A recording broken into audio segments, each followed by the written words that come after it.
Hello guys, welcome back to my channel. আজকে সকাল সকাল বেরিয়ে পড়লাম মায়াপুর যাওয়ার জন্য। বাইরে ওয়েদারটাও খুব সুন্দর ছিল। তারপর দেখতে দেখতে নৈহাটি স্টেশনে পৌঁছে গেলাম। সকালবেলা লেট হয়ে যাওয়ার জন্য কৃষ্ণনগর লোকাল ধরতে পারিনি। নৈহাটি স্টেশনের ভিউজটাও ভালো ছিল, দারুণ চারিদিকটা। আমরা অপেক্ষা করছিলাম আর চারিদিকটা একটু ঘুরে দেখছিলাম যে কৃষ্ণনগর সিটি জাংশন ট্রেনটা কখন আসে। মধ্যে চলেও এলো ট্রেনটা আর আমরা 1 ঘন্টার জার্নি করে কৃষ্ণনগর স্টেশনে পৌঁছে গেলাম। সিট পাইনি, দাঁড়িয়ে দাঁড়িয়ে যাচ্ছিলাম, তাই জন্য যতটুকু পেরেছি তুলে ধরার চেষ্টা করেছি।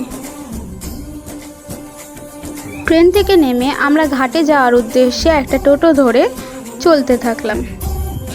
রাস্তাটা দারুণ ছিল, একদিকে ট্রেন লাইন এবং আরেক দিকে গাছপালা। গাছের ছায়াগুলো রাস্তার উপর খুব সুন্দরভাবে পড়েছিল আর আকাশে ছিল মেঘ অল্প অল্প, তবে দারুণ ছিল ওয়েদারটা। ট্রেন থেকে নেমে 40 মিনিট লাগে ঘাট পর্যন্ত যেতে। আমরা ঘাটে চলে এলাম এবং লঞ্চ ধরার জন্য ব্রিজটা ক্রস করলাম। তারপরে আমরা দুটো নদীর সম্মিলিত জায়গা দিয়ে পার হব।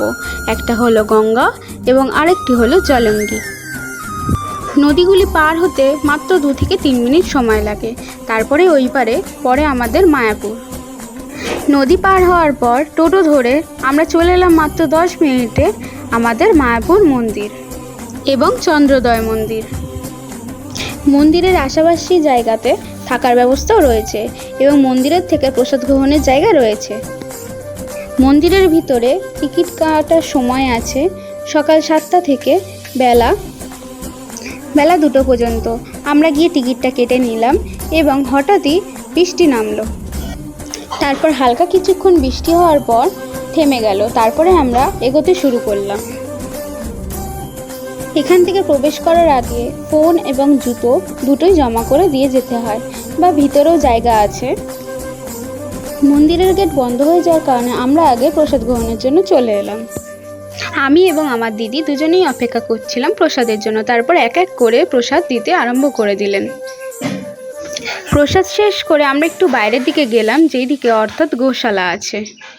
গোশালার দিকে যাওয়ার পথে এত সুন্দর চারিদিকটা ছিল যে সত্যি দেখার মতন। মন্দির থেকে 10 মিনিট হাঁটা পথে যেতে হয় গোশালা। টোটোর ব্যবস্থাও রয়েছে। টোটোয় ভাড়া নেয় 10 টাকা। এটা হলো গোশালা। এখানে নানান রকমের দুধের জিনিস পাওয়া যায় এবং এই গরুদেরকে সেবা করার জন্য নানান উপায় আছে। আমি কিছু কিছু ভিডিও করার সুযোগ পেয়েছি।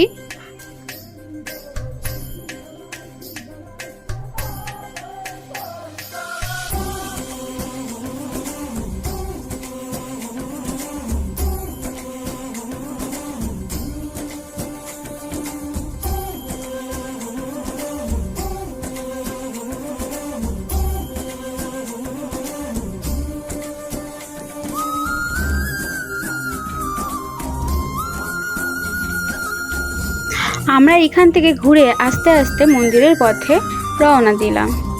যেহেতু আসার সময় হেঁটে এসেছি, তাই যেন পাটা একটু ব্যথা ছিল। আমরা টোটোই করে যেতে থাকলাম এবং উপভোগ করতে লাগলাম এই প্রকৃতি। আমার দিদি বসেছিল, খুবই ভালো লাগছিল ওর।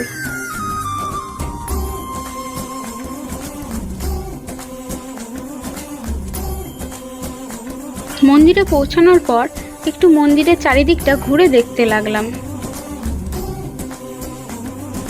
এইখানে 108টি পাথর আছে এবং তার উপরে হেঁটে হেঁটে জপমালার সাহায্যে মালা জপ করতে হয় হিন্দু ধর্মের মহামন্ত্র দ্বারা।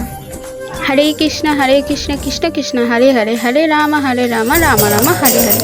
তারপরে আমরা আস্তে আস্তে চন্দ্রোদয় মন্দিরের পথে যাত্রার জন্য এগোলাম এবং যাওয়ার জন্য একটু নগর কীর্তনে উপভোগ করলাম। এটি হলো মায়াপুরের বিখ্যাত জিনিস, এই নগর কীর্তন।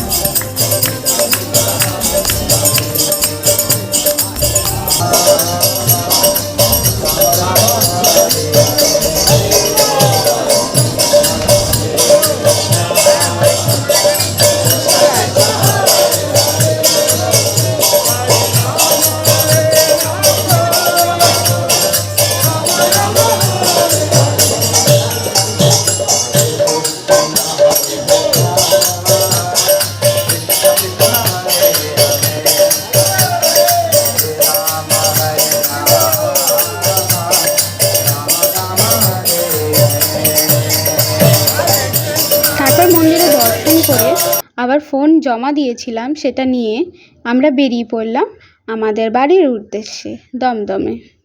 তার মাঝেই কিছু ফটো তুলে নিলাম। খুবই ভালো লাগলো আজকের দিনটা।